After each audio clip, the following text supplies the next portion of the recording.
Di dalam Al-Quran sendiri itu banyak sekali ayat-ayat yang membicarakan tentang ilmu, bahkan orang-orang yang berilmu. Ada satu ayat yang menurut saya ini bisa dijadikan patokan betapa besarnya ilmu. Memang orang mempunyai ilmu itu punya derajat keunggulan yang luar biasa di hadapan Allah Subhanahu wa Ta'ala. Kalau di dunia ini ada perkara lain selain ilmu, maka Allah akan perintahkan kita untuk meminta tambahan kepada Allah Ta'ala. Santri itu kan bukan hanya melulu bicara tentang ilmu saja. Syarat di antara sekian syarat kesuksesan seorang murid, sehingga dia diberikan karunia Allah untuk mencintai ilmu adalah kecintaan mereka kepada ahli ilmu. Ciri mulianya ilmu adalah tidak ada orang bodoh yang ridho disebut bodoh.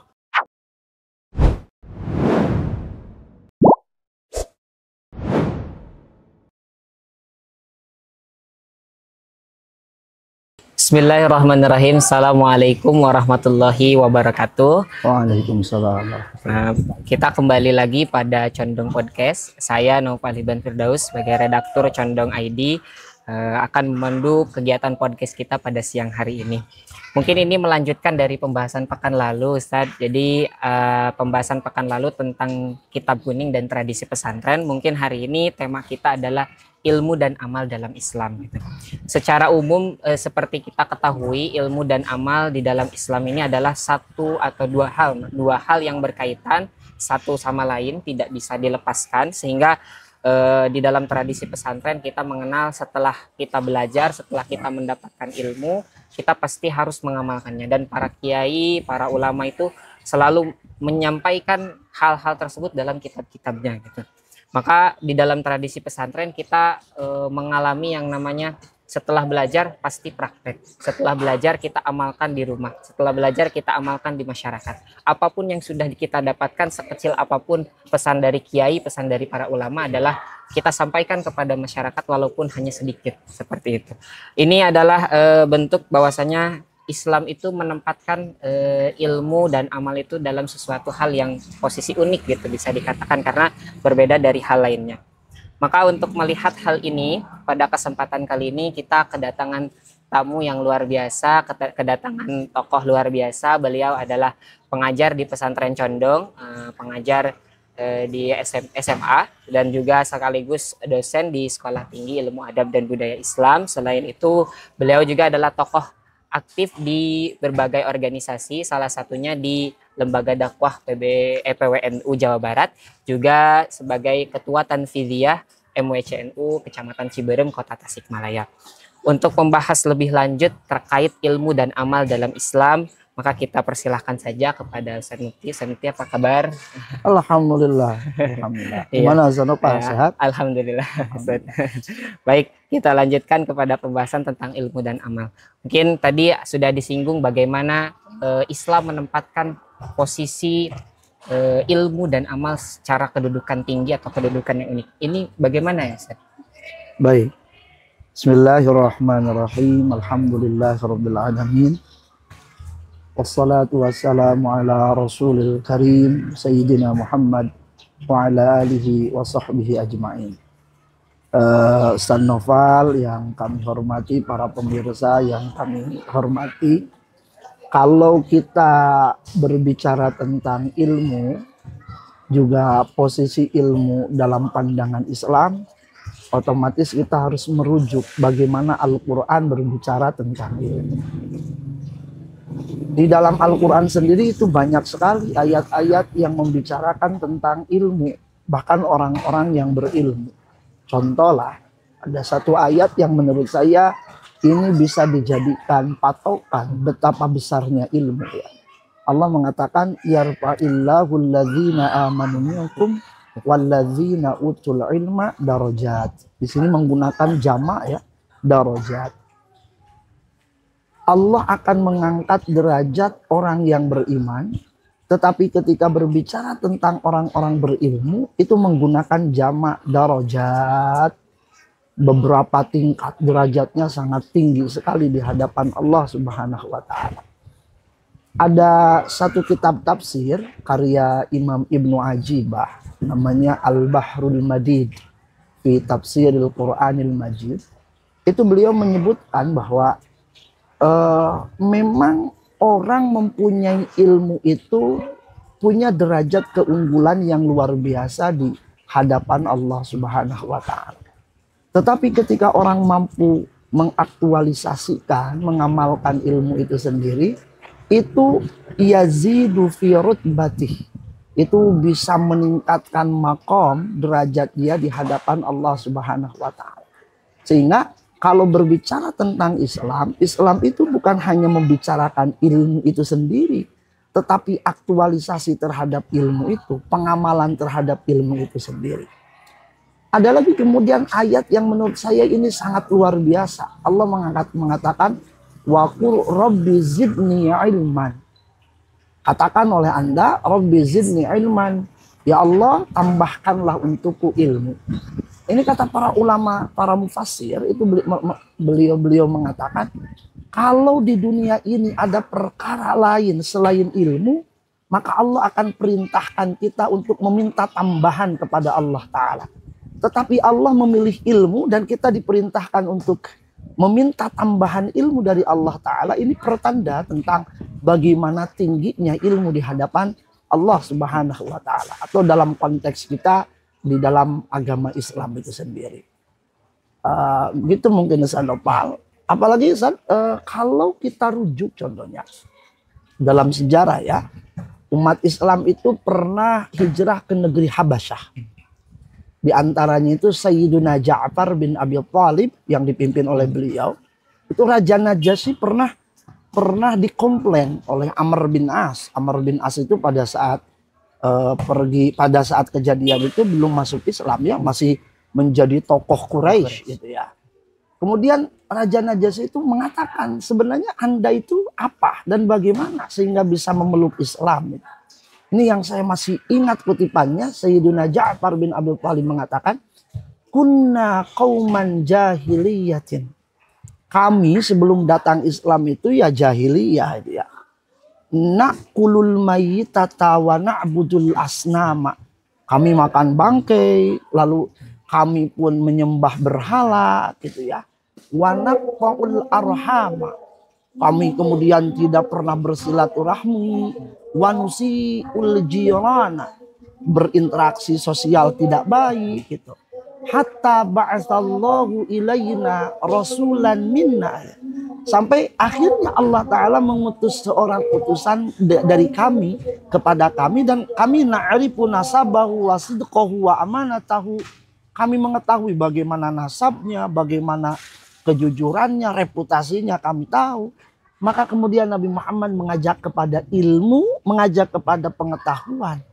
Ini sebagai apa? Sebagai pertanda juga bahwa pengetahuan itu atau ilmu itu punya peranan penting membuka orang minadh-dhulumati ilan nur, dari kegelapan ke cahaya. Ini menurut pandangan Islam, lalu kita korelasikan dengan bagaimana pendapat para mufassir gitu ya. Begitu Ustaz Nopal. Untuk seperti yang diketahui juga, santri tadi lekat sekali dengan ilmu dan amal ya. Jadi ada istilah-istilah yang mungkin qalib, ada salik. Nah, itu mungkin keterkaitannya di dalam Islam itu bagaimana antara penggunaan itu? Apakah ada perbedaan secara makna, atau misalkan qalib itu lebih ke ya semua juga sama, kita adalah pencari ilmu gitu, atau bagaimana? Ada terminologi yang diadopsi oleh kita, oleh bangsa Nusantara, yang itu sebenarnya terminologi dalam dalam ilmu atau dalam ajaran tasawuf ya. Di antaranya istilahnya itu murid. Murid ini kemudian menjadi bahasa kita ya. Jadi bahasa Indonesia lah ya. Di bahasa Indonesia. Padahal kalau kita cari itu ya, ini murid istilah dari apa? Dari tradisi keilmuan yang mana, kita akan ketemu itu adalah tradisi tasawuf. Contohnya Habib Abdullah Al-Haddad itu punya kitab Adabul Murid. Begitu juga dengan istilah salik. Salik itu istilah terminologi dalam ilmu tasawuf juga. Orang yang sedang suluk, orang yang sedang berproses mensucikan jiwanya mensucikan dirinya untuk kenal kepada Allah, untuk mengenal Allah, untuk ma'rifatullah. Nah, kalau istilah murid kemudian salik itu kemudian kita pakai sebagai istilah untuk menyebut santri saat ini sebagai murid, menurut saya itu ada relevansinya. Apa relevansinya? Kalau dalam istilah tasawuf, murid itu orang yang sekaligus dia itu adalah salik menuju ridhonya Allah Subhanahu wa taala dengan melakukan riyadhah, pensucian diri, tazkiyatun nafsi. Begitu juga dengan santri. Santri itu kan bukan hanya melulu bicara tentang ilmu saja, tetapi santri itu bagaimana menerapkan keilmuan-keilmuan yang dia pahami, keilmuan-keilmuan yang dia pelajari menjadi diri dia sendiri, diterapkan sehingga menjadi jiwanya. Inilah yang kemudian kalau orang itu mengamalkan ilmunya, ini akan berbuah yang disebut dalam terminologi Al-Quran disebutnya hikmah. Allah mengatakan wa may yu'tal hikmata faqad utiya khairan katsira. Artinya orang yang dia itu cari ilmu kemudian dia mengaktualisasikan ilmu menjadi sifatnya, menjadi karakternya, itu orang sudah diberikan hikmah. Kalau kita menggunakan bahasa Nabi, man amila bima alima warathallahu ilman malam ya'lam. Orang yang mengamalkan ilmunya maka Allah akan berikan tambahan ilmu yang sebelumnya dia tidak pernah mengaji tentang ilmu ini. Ini sangat relevan dengan istilah santri. Santri itu orientasinya adalah akhirat. Santri itu orientasinya untuk pensucian kolbu. Yang akhirnya ketika kolbu dalam istilah Imam Al-Ghazali sebagai sebagai sentral wadahnya ilmu. Ketika kolbunya itu bersih, lalu dia dapat ilmu, ilmunya akan menjadi amal. Karena al-ilmu syai'un wa mas'uliyatuhu syai'un akhar. Ilmu itu sesuatu dan pertanggungjawaban terhadap ilmu itu sesuatu yang lain. Jadi kalau santri dihubungkan dengan salik, santri istilahnya dihubungkan dengan terminologi murid, ada relevansinya karena mereka sama-sama ketika mencari ilmu sedang mensucikan dirinya, beriyadhah, yang ujung-ujungnya ya dapat ilmu manfaat gitu ya Hasan. Baik, itu selanjutnya mungkin ada beberapa hal ya Ustaz. Jadi santri sebagai seorang pencari ilmu gitu ya, santri sebagai orang yang betul-betul jiddian gitu, semangat dalam mencari ilmu itu pasti akan muncul sebuah kecintaan terhadap ilmu. Ketika seseorang sudah cinta terhadap ilmu itu bagaimana caranya dia itu mengabdikan dirinya atau menyerahkan dirinya, karena banyak contoh-contoh ulama-ulama kita itu yang terkenal, ada yang sampai tidak menikah karena dia saking cintanya terhadap ilmu gitu. Bahkan disebutkan saya itu tidak akan menikah dengan siapapun karena saya cinta terhadap ilmu gitu. Itu bagaimana Ustaz? Jadi menimbulkan kecintaan. Kitabnya karyanya Abu Fattah Abu Ghuddah ya. Bicara tentang ulama-ulama jomblo. Ulama jomblo itu ada Al-Imam An-Nawawi radhiyallahu taala anhu. Imam Nawawi itu sampai tidak menikah karena kesibukan beliau mencari ilmu. Kesibukan beliau mencari ilmu, menulis dan menyebarkannya. Memang usianya sangat pendek tetapi karyanya itu Masya Allah. Itu pernah dikomentari ya Imam Nawawi oleh Syekh Yusuf An-Nabhani dalam satu kitab namanya Jami' Karamatil Auliya. Di antara karamat Imam Nawawi itu kalau dikalkulasikan antara jumlah karyanya dengan usianya, itu Imam Nawawi harus dipastikan bisa menulis. Ketika dia lahir itu harus sudah sampai menulis.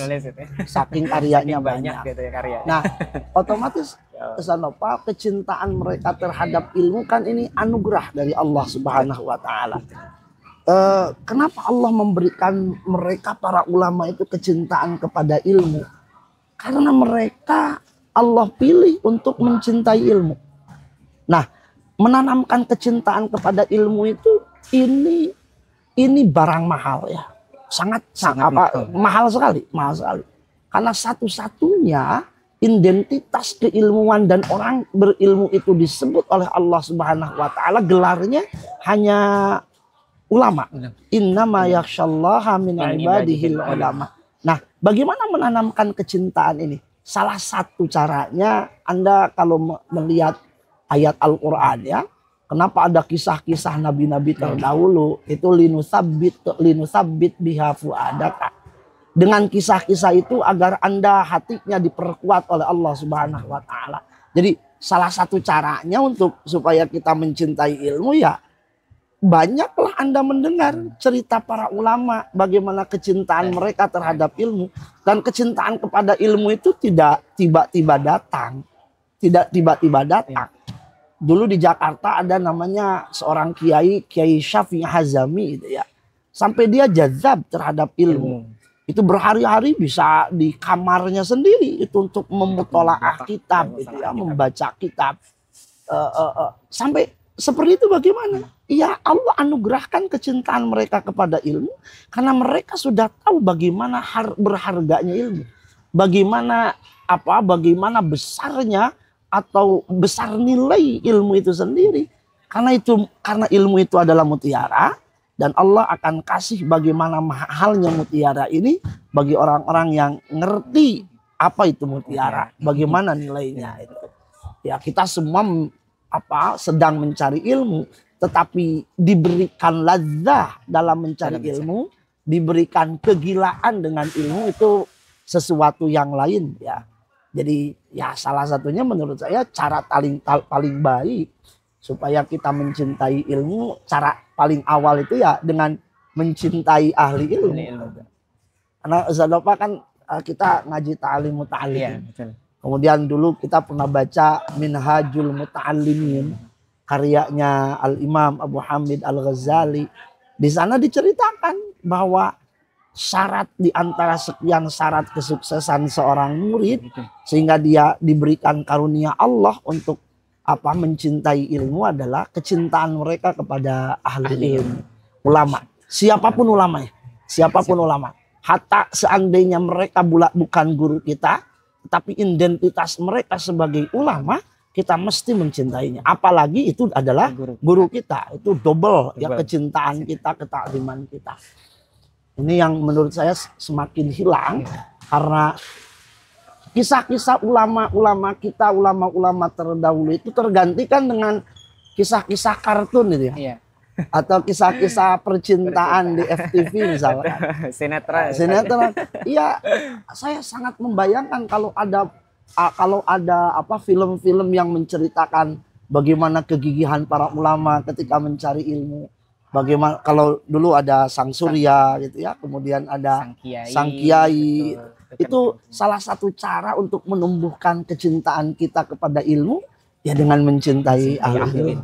Itu sanapallahu alam.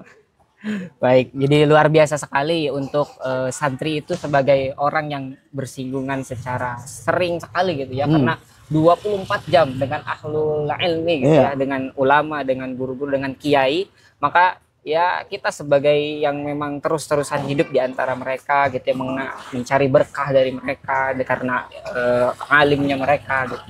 Semoga ini menjadi ladang atau menjadi jalur agar kita menjadi istilahnya menjadi tokoh yang thalibul ilmi yang sukses bisa mengamalkan ilmuannya. Karena Ustaz Pak, ini hubungan antara kita sebagai santri dengan guru, dengan ilmu. Itu bukan hanya hubungan kita, tapi harus dengan hubungan runtutannya dengan orang tua. Ada kisah gitu ya dalam kitab alim itu, ada orang alim, sangat alim sekali. Ini kemudian ditanya, Ustadz bisa jadi orang alim ini karena apa? Hanya karena apa itu? Itu al-alim ini bilang bisababi abin ghaniyin. Karena sebab ayah saya kaya raya. Kaya raya maksudnya apa? Lalu orang alim ini mengatakan karena dengan kekayaan yang dimiliki oleh ayah saya memuliakan siapapun orang soleh, siapapun ahli ilmi. Kenapa ayah saya sampai berlaku seperti itu? Karena ayah bersyukur kepada Allah diberikan anak dengan kecerdasan yang masya Allah seperti ini. Akhirnya sebagai bentuk syukur ayahnya, kata dalam kitab ta'lim itu, maka Allah memberikan saya berlipat-lipat ganda pemahaman ilmu. Jadi ya kecintaan kita kepada ilmu itu harus diawali dengan kecintaan kita kepada ahlul ilmi. Bahkan bukan hanya kita santri ya, tetapi orang tuanya pun harus mencintai guru-guru. Jangan sampai anaknya di pesantren, kan orang tuanya sampai tidak kenal ke gurunya itu. Ini yang harus sekarang. Ya, banyak kisah kesuksesan para ulama akibat kecintaan orang tuanya kepada ahli ilmu. Membahas tentang keilmuan mungkin memang panjang lebar sekali. Jadi kita batasi saja, kita lanjutkan ke kemanfaatan ilmu. Mungkin apa bukti atau tanda seseorang itu sudah manfaat ilmunya gitu kan. Tadi sudah kita bahas keilmuannya, terus ada selain ilmu karena ada amal sebagai bentuk pengamalannya gitu. Nah, bagaimana terlihatnya seseorang itu manfaat ilmunya? Baik, Sanova ada satu kitab kecil ya, biasanya di pesantren dibaca, Bidayatul Hidayah, karyanya Imam Al-Ghazali. Jadi Bidayatul Hidayah itu cuplikan sederhana dari kitab Ihya Ulumuddin. Itu di dalam kitab Bidayatul Hidayah, ketika Imam Ghazali ditanya, apa bukti orang itu bermanfaat ilmunya? Itu bukan dengan menumpuk harta rupanya sedopa. Tapi Imam Ghazali mengatakan salah satu indikasi orang mendapatkan kemanfaatan ilmu adalah pertama, dia punya tambahan rasa cinta kepada Allah Subhanahu wa taala. Jadi memang ini berkaitan dengan definisi ilmu sendiri. Jadi kalau dalam Ihya itu ada di juz pertama, Ustaz Bapak. Di juz pertama itu bicara panjang lebar tentang ilmu. Berbicara tentang pembagian ilmu. Ada ilmu mazmum, ada ilmu mahmud. Imam Al-Ghazali itu mengatakan ilmu yang bermanfaat itu adalah ilmu yang membuat Anda semakin taat dan mendekat kepada Allah Subhanahu wa taala. Nah, ketika orang punya kedekatan dengan Allah Subhanahu wa taala, ilmunya membuat dia bertakwa kepada Allah taala, maka sisi spiritualitas kesalehan kepada Allah akan berbuah kesalehan sosial. Kalau bahasa Imam Al-Qushairi itu ada istilah as-sidqu ma'al haqqi wal khuluq ma'al khalqi katanya. Kita punya komitmen yang baik dengan Allah Subhanahu wa taala, artinya kesalehan. Lalu dibuktikan salah satu tandanya adalah bagaimana interaksi yang baik sosialnya, empati, simpatinya. Maka kalau dilihat orang-orang pesantren, kiai-kiai pesantren, itu adalah mereka yang punya komitmen luar biasa dengan Allah. Dibuktikan dengan ketaatan dia, ibadahnya di atas rata-rata, tetapi mereka tidak menyampingkan ibadah sosial. Bagaimana mereka membina masyarakat? Bukan hanya bina ruhani, tetapi sampai dibina secara jasadnya, ekonominya pun diperhatikan. Dan itu banyak kisahnya. Kiai kita, Kiai Najmuddin, itu konon katanya setiap pagi-pagi itu selalu keliling kampung, takut ada masyarakat yang tidak makan, dikasih makan sama beliau. Termasuk representasi dari itu semua adalah kiai-kiai kita di Condong. Bagaimana keberadaan Condong bisa membantu perekonomian di masyarakat. Nah, indikasi itu bahwa ilmu itu bermanfaat. Ketika dia semakin saleh kepada Allah, semakin dekat dengan Allah, orientasinya adalah negeri akhirat, bukan hanya orientasi sesaat kenikmatan duniawi, yang itu semua dibuktikan dengan kesalehan sosial. Ada simpati, ada empati, bagaimana menyatukan masyarakat, membantu masyarakat. Ini bukti orang itu mempunyai ilmu manfaat. Maka orang yang punya ilmu manfaat, kita saksikan wafatnya ditangisi bukan hanya oleh alam, bukan hanya oleh alam, tetapi makhluk pun menhakim syariat. Tidak ada satu ulama yang wafat kecuali masyarakatnya pun akan menangis karena ditinggalkan oleh mereka. Itu kenapa? Karena ilmu dia bermanfaat. Insya Allah, luar biasa sekali. Bukti bahwasanya ya Allah menempatkan ilmu dengan pengamalan itu sangat tinggi. Gitu. Iya.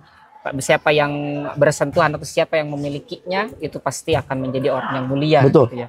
Siapapun orang yang mempunyai ilmu, bagaimanapun status sosialnya, ketika orang itu Allah kasih ilmu, maka bukan hanya dia yang mulia, tetapi orang-orang orang tuanya, keluarganya akan terbawa mulia dengan kemuliaan ilmu.